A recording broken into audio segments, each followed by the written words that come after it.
All right, thank you. I'm Josh Hall, and I wrote the first book about machine ethics. And if you want one, you can come and buy it from me. It also has this really, really cool picture from a 1950s science fiction magazine, which is the main reason you should buy it, I think. But if you think I don't cover all the subjects I ought to in the talk, I spent an awful lot of time covering them in the book, so I'll just point that as a good successor to the. The finger's missing. Yeah, you have to get the book to see the whole picture. Okay, the point of interest is that with AI or AGI, as we all, more or less all of us, tend to believe that it's going to be developed sometime in the future, and we all have our own estimates. With coming nanotechnology, or simply following Moore's law a few decades out, the point is that not only are we going to have machines that can do whatever a human can do, we're going to have machines worth $1 that can be bought for $1 that can do whatever a human can do. And that's going to have a fairly significant economic impact, I think. And so the question is, what do we need to do now, if anything, to make the world in which that economic impact has happened a better one for us to live in? Okay, the first thing is, it seems reasonable that we'd like our AIs to be good, as opposed to evil. So the question is, can we actually engineer them so that they are good? And the sort of obvious first question is, are we going to have a chance to?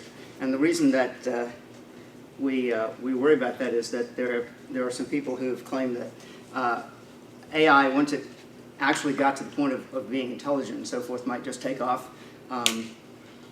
And we'll have to have designed it perfectly ahead of time before it has a chance to do that taking off.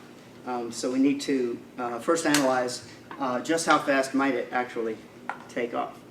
Okay, this is something that's happened in history. About 30 to 40,000 years ago, there was a reigning economic paradigm. Happened to be a different species of human.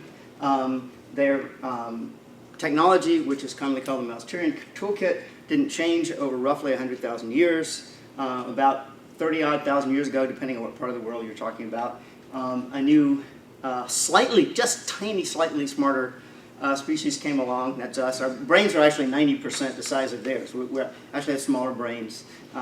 But we appear to have been a little more creative, just a little more, enough so that in 30,000 years, the technology changed from stone knives to what we have now.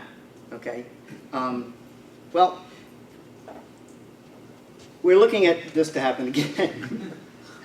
And the point is that the overlap period is the critical one.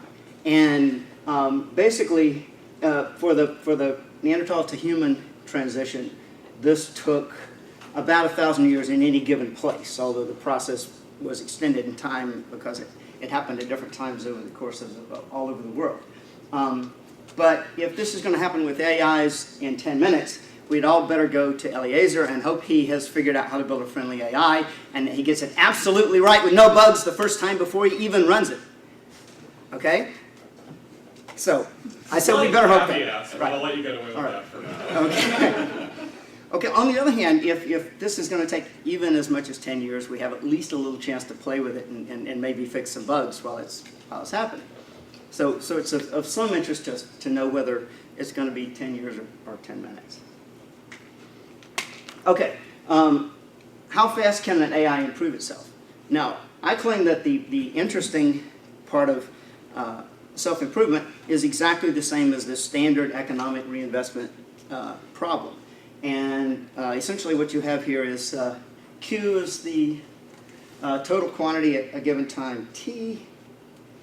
Okay, and this is the capital you start with, and this is simply an exponential.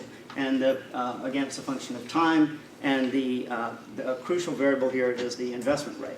And so what's the investment rate? Well, the thing is that the rate at which hardware is improving, the rate at which software is improving, the rate at which AI and AGI are improving, are all a function of the amount of effort that, and monetary resources and so forth that are being put into them. And so we actually have a fuzzy but a handle on how much investment effort is necessary to get a certain amount of improvement. Okay. The first true AGI is probably going to be a baby, or it might be a dog in a virtual world. But anyway, at the point where it actually is working so that it's learning and on the path to self-improvement, it's just going to be basically learning how to walk and talk.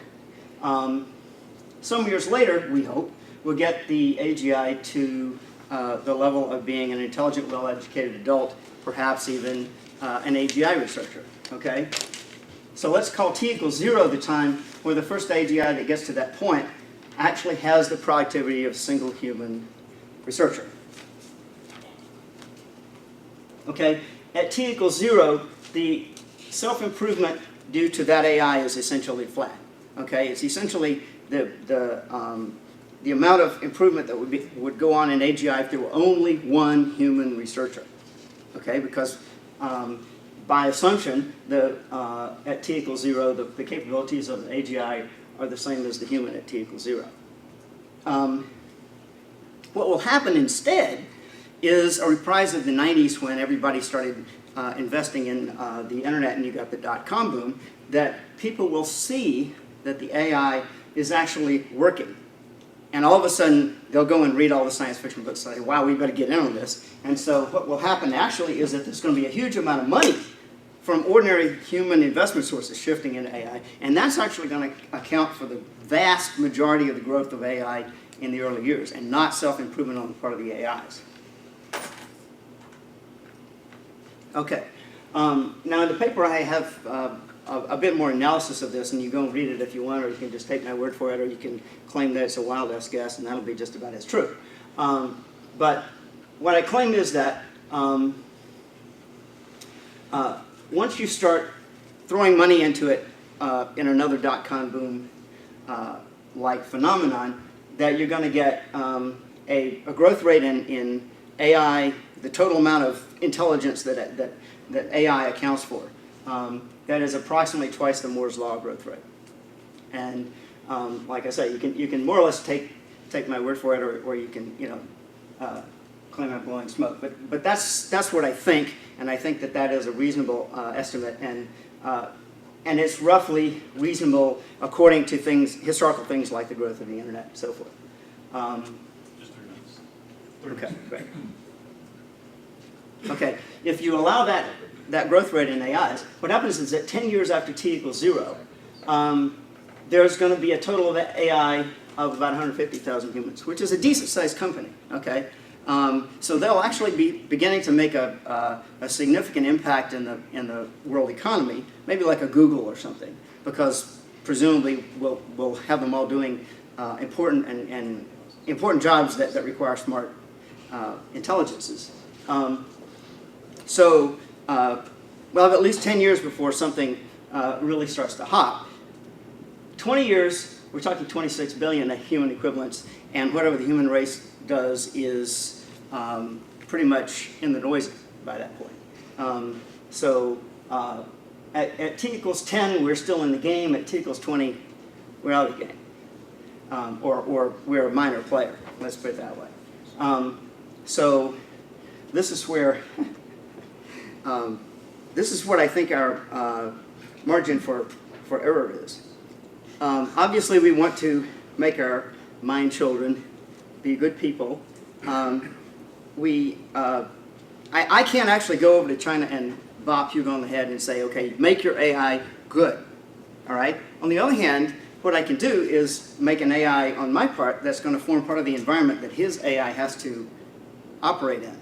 And it turns out that the environment is a huge part of the determiner of the character of the people in it. I'm a tennis fan, for example, and there's a funny phenomenon in tennis that the players who grew up playing on clay are honest and better sportsmen than the ones who grew up playing on concrete. And the reason is that when you play on clay, somebody can come over and look at where the ball actually hit. So if you claim it's out when it was in, you can get caught. Okay, so the fact is that even though they're now all pros, they're being watched by judges, and they're on a professional circuit, and they're all playing on the same court. The ones that grew up playing on clay are still honest and better sportsmen than the ones that grew up playing on concrete. And that sort of thing extends to almost every place where character is developed. Okay, so we have how long from now till when we actually get that first learning AGI? Some people think they have it already. Some of us think it may be as much as 10 years or give or take. How long is it going to take to raise that baby AGI into a researcher equivalent? 10 years after that, we have an AI Google, and 10 years after that, we're the poor relations. We have a short window of opportunity, but we do have one. A word to the wise is sufficient.